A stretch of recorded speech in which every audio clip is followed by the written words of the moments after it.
ज्यादा नहीं, 500 वर्षीय होंगे। श्री महाप्रभु चैतन्य देव को प्रकट हुए 500 वर्षीय, कुछ थोड़ा ऊपर।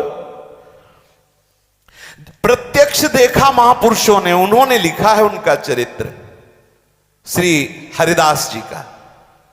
शांतिपुर के समीप ही फुलिया नामक ग्राम में एकांत समझकर एक छोटी सी फूस की झोपड़ी बना करके श्री हरिदास जी रहते थे। निरंतर भगवान नाम ध्वनि कुटिया से निकलती रहती थी। संपूर्ण देश में विधर्मियों का शासन था, बड़ा कठोर शासन उनका। बंगाल में तो विधर्मियों की सत्ता ही थी।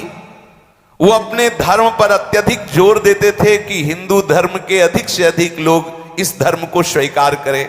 कोई चू नहीं बोल सकता था उनके फरमान के आगे, ऐसा कठिन शासन। स्थान स्थान पर उनके धर्म का प्रचार हो रहा था। उनके धर्म प्रचार में जरा भी कोई विघ्न अगर उपस्थित कर दे तो बादशाह से उससे सीधे मृत्यु दंड, ऐसा भयंकर से भयंकर पीड़ायुक्त दंड दिया जाता था। इधर इस कुल में जन्म होने के कारण और निरंतर नाम रटने के कारण विधर्मियों के हृदय में बड़ी पीड़ा हुई कि हमारे कुल में जन्म लेकर के भी ये हिंदुओं के ठाकुर का नाम जप करते हैं। काजी को बहुत कष्ट हुआ। पहले कुछ भेजे कि उनको समझा दो, वो नाम छोड़ दें और कुरान शरीफ के अनुसार वो इस्लाम को स्वीकार करें। वहां कौन सुनने वाला है? जिसकी दृढ़ निष्ठा हो गई उसे कोई हिला नहीं सकता। फुलिया के आसपास पूर्ण शासन मानो एक बादशाह ही हो। गुराई नाम का काजी, बड़ा ही कठोर स्वभाव का। वो हरिदास जी के प्रति तो ऐसा जलने लगा, पूछो मत, ईर्ष्या का ठिकाना नहीं रहा उसके मुख। जब हरिदास जी के मुख से हरिनाम सुना तो जल गया। उसने सोचा कि हमारे धर्म में बड़ा भारी एक कलंक होगा और बहुत से जो धर्म परिवर्तन करना चाहेंगे, इस्लाम धर्म से हिंदू धर्म जाना चाहेंगे, उनका तो साहस बढ़ जाएगा। इनको ऐसा दंड दिया जाए कि कोई भूल करके भी हरि नाम ना ले। हरिदास जी का जन्म मुसलमान कुल में हुआ था। वो बस यही बादशाह से जाके कहा कि मुसलमान होकर हिंदुओं के ईश्वर का नाम लेता है, ये कुफ्र है, ये काफिर है, इसलिए इसका कत्ल कर देना हमारे धर्म शास्त्र के अनुसार उचित है। गोराई काजी ने विरुद्ध राज दरबार में अभियोग चला दिया हरिदास जी के ऊपर। राज आज्ञा हुई, तत्काल सैनिक भागे और हरिदास जी को गिरफ्तार कर लिया। मुलुकपति बादशाह के सामने हरिदास जी को पेश किया गया। देखा, दृष्टि में सिंहवत दृष्टि, मुख में नाम, चेहरे पर प्रसन्नता और तेज। एक बार कांप गया बादशाह देख करके हरिदास जी को। बड़ा तेज, बड़ी प्रसन्नता, निर्भयता नेत्रों में, और मुख में उन्हीं के सामने नाम चल रहा है, क्योंकि नाम आशिक नाम कैसे छोड़ सकते हैं। उसने कहा इनको बैठने के लिए आसन दिया जाए। जहां बंदी बना के ले गया था वहां हरिदास जी को आसन दिया गया। हरिदास जी ने नम्रतापूर्वक मुलकपति के सामने बैठ गए। उसने दया दर्शाते हुए कहा कि आपको देखकर लगता है कि आपको दंड न दिया जाए, पर आपका जन्म मुसलमान के कुल में हुआ। मुसलमान के घर में जन्म होना ये अल्लाह की बड़ी कृपा से होता है।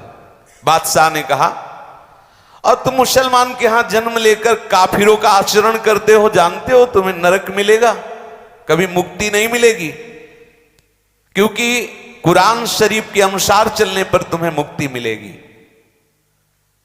हम चाहते हैं कि तुम कुरान शरीफ को स्वीकार करो, हम तुम्हें दंड नहीं देना चाहते, बंद करो हरि नाम लेना, तुम तौबा बोलो, अर्थात गलती स्वीकार करो, प्रायश्चित करो, कलमा पढ़कर मोहम्मद साहब की शरण में जाओ, भगवान तुम्हारे अपराधों को क्षमा कर देंगे और तुम्हें मोक्ष प्राप्त होगा। मुलकपति की ऐसी सरल बात सुनकर हरिदास जी ने हाथ जोड़ा और कहा, महाशय आपने जो कुछ कहा बिल्कुल आप अपने विश्वास के अनुसार ठीक कह रहे हैं, मेरा कोई विरोध नहीं आपसे, क्योंकि हर एक मनुष्य का विश्वास अलग अलग तरह का होता है। जिस तरह का दृढ़ विश्वास होता है उसी प्रकार उसको फल की प्राप्ति होती है। दूसरों के धमकाने से या किसी प्रलोभन से या भय से जो अपनी प्रीता को, अपने विश्वास को छोड़ देता है, कैसा विश्वासी रहा, उसे कभी परमात्मा तत्व की प्राप्ति नहीं होती। जो किसी भय से, किसी प्रलोभन से अपनी निष्ठा को छोड़ दे। आपने मुझे मृत्यु दंड का भय दिखाया, मोक्ष का प्रलोभन दिखाया, मैं नाम नहीं छोड़ सकता। यदि मैं नाम छोड़ दूं तुम्हारे कहने से, तब मेरी दुर्गति हो जाएगी। क्योंकि मैं भयवश या प्रलोभनवश नाम को छोड़ दूं तो मैं मान सकता हूं कि मेरी दुर्गति हो जाएगी। ऐसा करने से मैं नरक का भागी बनूंगा। पर मैं भगवान नाम निष्ठ हूं, इसलिए मेरा सर कलम कर दिया जाए तो हंसते हंसते कटवा लेंगे सर, लेकिन नाम नहीं छोड़ेंगे। इनकी ऐसी बात सुनकर के कुछ क्षण के लिए पूरी सभा मौन हो गई। भगवान नाम का प्रभाव, मुलकपति का हृदय पसीज उठा। इनकी वो सरल वाणी, इनका वो तेज, इतना आकर्षण, वो मौन हो गया। फिर थोड़ी देर में बोला कि तुम्हारी बातें हमारी समझ में कुछ कुछ आती हैं, लेकिन ये जितनी बातें तुमने कही ये सब हिंदू फकीरों की है, तुम्हें उचित नहीं है। तुम मुसलमान के कुल में जन्मे हो, तुम्हें मुसलमान के धर्म में ही विश्वास रखना चाहिए। हरिदास जी ने कहा, महाशय बिल्कुल आप ठीक कह रहे हैं। देखो भक्त का हृदय कैसा होता है, मेरा कोई आप पर विरोध का भाव नहीं, किंतु विश्वास तो अपने अधीन की बात नहीं है।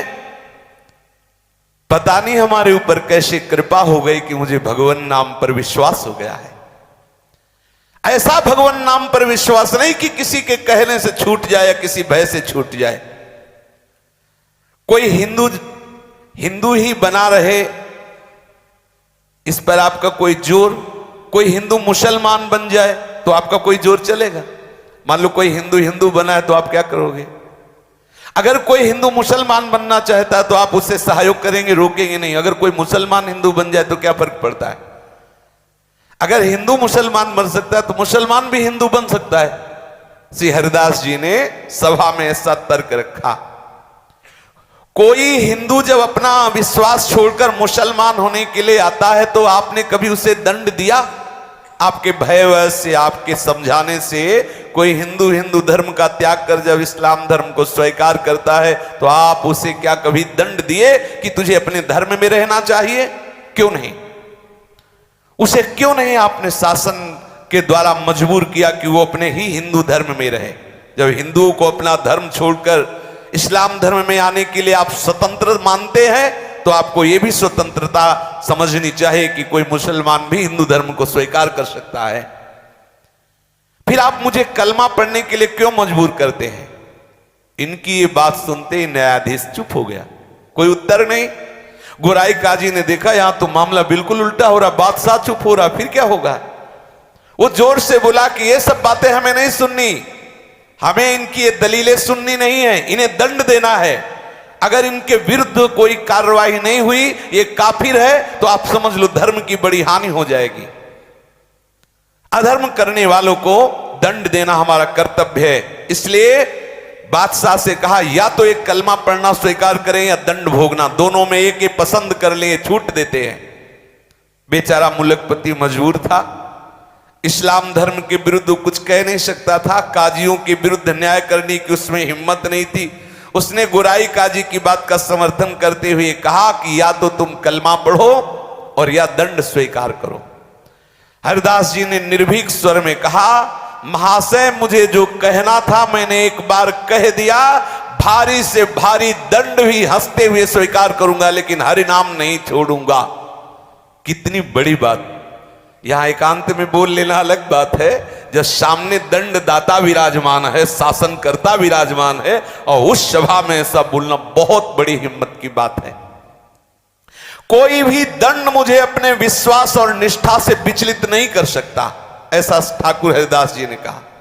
आप दंड की बात कहते हो, मैं भरी सभा में कहता हूं कि तलवार से मेरे अंग के टुकड़े टुकड़े कर दिए जाएं तो भी मेरे मुख से हरिनाम निकलेगा और कुछ नहीं। जब तक शरीर में श्वास लेने की ताकत रहेगी तब तक हरिनाम बोलूंगा, चाहे मेरे शरीर के टुकड़े कर दो इस सभा में, हरिनाम को छोड़ नहीं सकता। अब आपको जो भावे वो सो करो। हरिदास जी के ऐसे निर्भीक उत्तर को सुनकर मुलकपति किंकर्तव्य विमूढ़ हो गया। वो कुछ सोच नहीं पा रहा था हरिदास जी को क्या दंड दें। उसने गुराई काजी की तरफ देखा। मुलकपति के भाव को समझकर गुराई काजी ने कहा, हुजूर जरूर दंड देना चाहिए, इसे माफ मत करना। यदि इसे दंड नहीं दिया गया तो मनमानी बहुत लोग करने लगेंगे और इस्लाम धर्म के अस्तित्व का ही भाव संकट में पड़ जाएगा। बादशाह ने कहा, मुझे तो नहीं सूझता कि इन्हें क्या दंड दें, तुम ही निश्चय करो इन्हें क्या दंड दिया जाए। गुराई काजी ने जोर देते हुए कहा, हुजूर ये पहला मामला है, इसे ऐसा दंड देना चाहिए कि समस्त हिंदुओं के कान खड़े हो जाएं। कोई भी हिंदू हमारे इस्लाम धर्म के विरुद्ध आचरण न करे और जो इस्लाम धर्म अर्थात मुसलमान जन है वो भयभीत हो जाए कि कभी हिंदू धर्म को स्वीकार न करें। ऐसा कड़ा दंड दिया जाए, किसी की हिम्मत न पड़े। वैसे तो इसे प्राण दंड ही देना चाहिए, पर सीधे साधे प्राण दंड दे देना ये इसके पापों का प्रायश्चित नहीं होगा। गुराई काजी ने कहा, सोचो नाम जापक के लिए इसकी पीठ पर बेंत और कोड़े बरसाते हुए 22 बाजारों में ले जाया जाए और इतना मारा जाए कि कोड़े और बेतों की मार पड़ते पड़ते मर जाए, ऐसा इसे दंड दिया जाए।